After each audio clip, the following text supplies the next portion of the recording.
Hi everyone.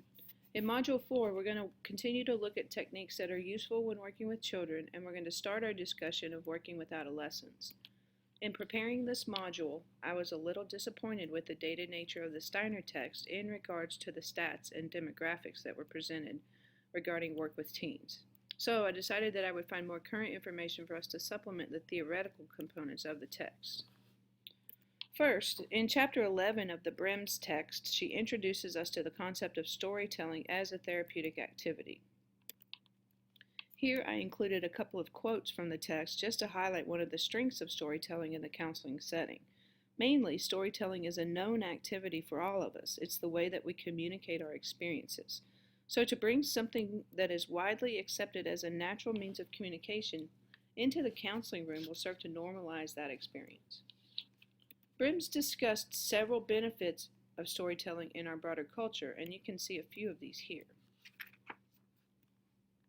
In general, there are a number of benefits to storytelling, such as an increased sense of belonging, expression of values and beliefs, and a greater understanding of one's cultural group. When you think about using storytelling in your work with children, you might even ask the child to tell you stories that her parents have shared with her. That would be one way to get an understanding of the cultural norms of the family. What do you guys think? In addition to learning about the client's cultural group, using stories in a counseling context can give you insight into the child's developmental levels, his approach to life, and his own beliefs about the world. In this chapter, Brems referred to one storytelling technique called mutual storytelling. One benefit listed here is that the child and the counselor can switch roles during storytelling. I think this is true of certain techniques, such as mutual storytelling, but I also think there are other approaches that this wouldn't necessarily apply to. Here you can see how storytelling benefits both the client and the counselor. For the child, storytelling offers an opportunity for self-expression. I think this is an important point to remember. I know for me, whenever I tell people about who I am, I have a better sense of who I am. I imagine the same would hold true for a child, especially a child who may be struggling along her developmental trajectory.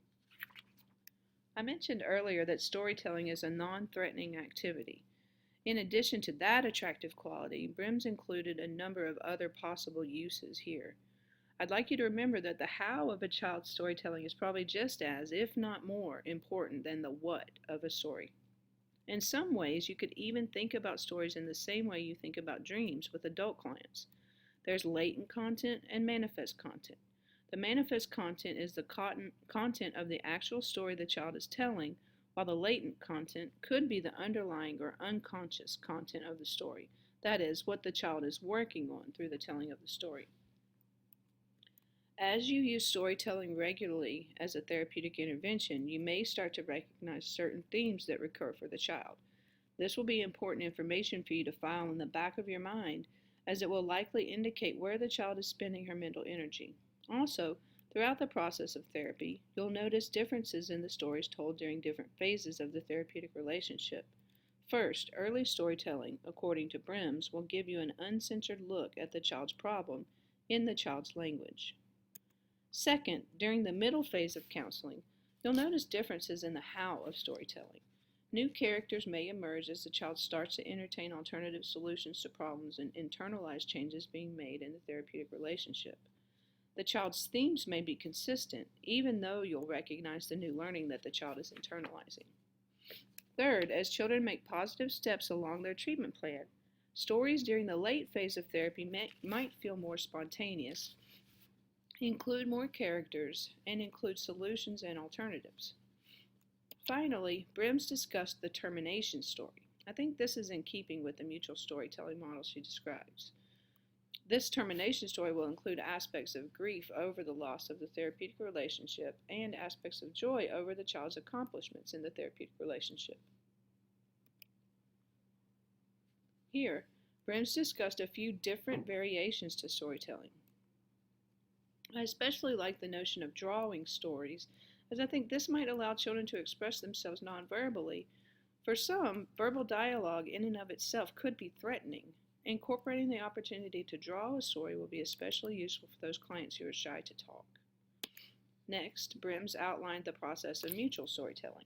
There are a few guidelines that she suggests, and I imagine that this particular technique will be most effective after children are capable of following multi-step directions. Do you remember what age range includes that ability? While the child is telling her story, pay attention to names, places, and the order of events. You can ask questions for clarification purposes, but I would encourage you to be judicious here and move the process forward instead of getting stuck asking vertical questions about details of the story. Brems suggests interjecting a commercial break or a short activity between the client's story and the counselor's story. During this break, you can begin to think about how you'll respond to the child's story with one of your own. Here are a number of suggestions for what to think about as you formulate your response. Your story will be sort of a recapitulation of the child's story. The main difference between the child's story and yours is that you are going to offer the child a possible solution to the conflict that he originally expressed in his story. All right, that's it for storytelling. In your next lecture, we'll start our discussion of counseling with adolescents.